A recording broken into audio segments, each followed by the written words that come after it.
Hey everybody, welcome back to RPG Imaginings. Today I have a fountain pen for you from Goulet Pens, and you can see that my fountain pen was packaged by Jamilia at Goulet Pens, and they always do a spectacular job of doing that, and you get a nice little Goulet Pens sticker. This is something that a lot of companies do, whether no matter what type of writing utensils that they sell, and this is a really high quality vinyl one. I'm actually surprised at the quality of the Goulet Pens sticker that I got with it. What I have for you today is the Kaweco Perkeo fountain pen. This has been around for a while, is my understanding, and it just came out in 4 new colors for 2021. And this is the jungle green variant, because anybody who watches the channel knows that I prefer to collect green fountain pens wherever possible. And so, just a couple that are laying around here. So I wanted to add to my collection here, and I've gotten into fountain pens a lot more over the last couple of years, simply because I've enjoyed learning to write with them, and I like the idea of having to, do a little bit of a process to maintain them and fill them. And so I thought that I'd go ahead and fill my Kaweco Perkeo to sort of give you an idea. This is my first Kaweco fountain pen. I've had my eye on the Kaweco AL Sport for a while, and I haven't quite taken the dive on it because it was the prices that I were seeing were a little prohibitive to me, given that I also have mechanical pencil collecting priorities as well. And I thought that this would be a really good opportunity, that they had just released it. It was a nice green color that I don't have.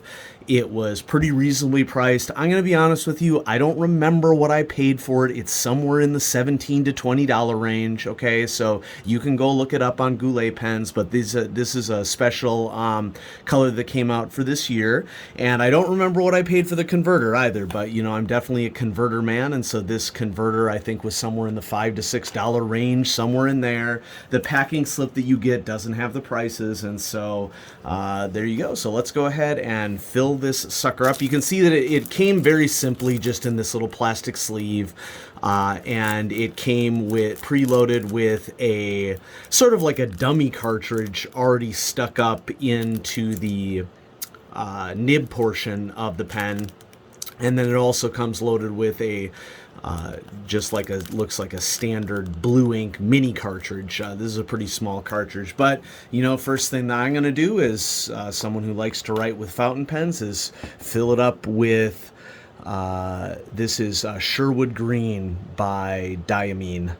And I'm still on the lookout for my perfect green ink. This Sherwood Green is a little dark for my tastes, I think, but it's better than any other color ink that I want to write with. And so preparing for this video was kind of an adventure in of itself, in that I got everything all set up and I couldn't find my ink syringe. Okay, and so I searched and searched and searched and searched and searched, and finally I found it underneath something. And so I have my ink syringe all ready to go, and I'm sure those of you who are fountain pen enthusiasts in the audience are going to be absolutely horrified at how dirty it is. And it's dirty with the same ink. I've been using Sherwood Green for several years now out of this bottle. This bottle has lasted for a really, really long time. This is an 80 milliliter bottle. And, I think that the thing with inks, one of the biggest things that I've learned as a very basic fountain pen user, is that the ink goes a lot farther than what I thought it would. But, I don't use fountain pens every day. I use them only when I need to do written grading, and, especially the last year and a half for education, much more of our marking has been electronic, and so I just haven't had much of a reason to use fountain pens too much over the last year and a half or so. But I'm ready to dive back in, so let's go ahead and bust this puppy open. This is just a friction cap.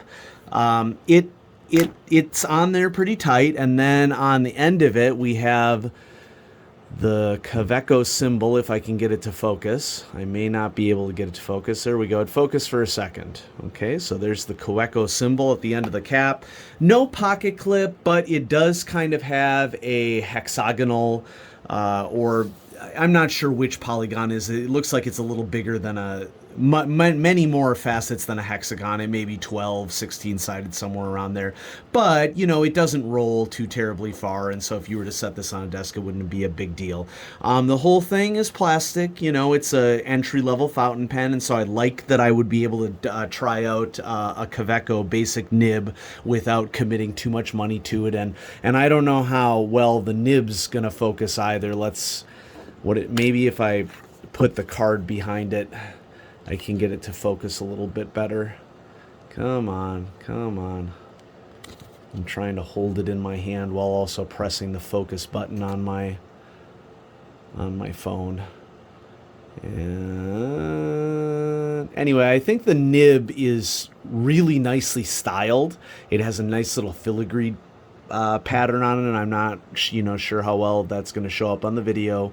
I'm trying to focus this whole time, but struggling a little bit. Anyway, so I really like the filigree pattern that's on this nib, and I'm excited to try it out. And so we're just going to twist, and just plastic threading, very, very basic. It's an entry-level pen for Kaweco, and here we have the converter, and it's kind of a rite of passage that whenever you fill up a fountain pen, you got to get ink all over your fingers. And so let's see how well I do. I've basically been syringe filling for quite some time, and I can already tell that that's way too much ink for what we're going to be doing here. I mean, it's a decent sized converter. It's nothing to write home about. So syringe in there, and we'll fill it up with ink.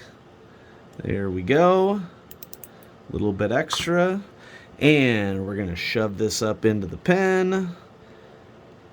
Get in there. Get in there. All right. Feels like that's docked. Okay.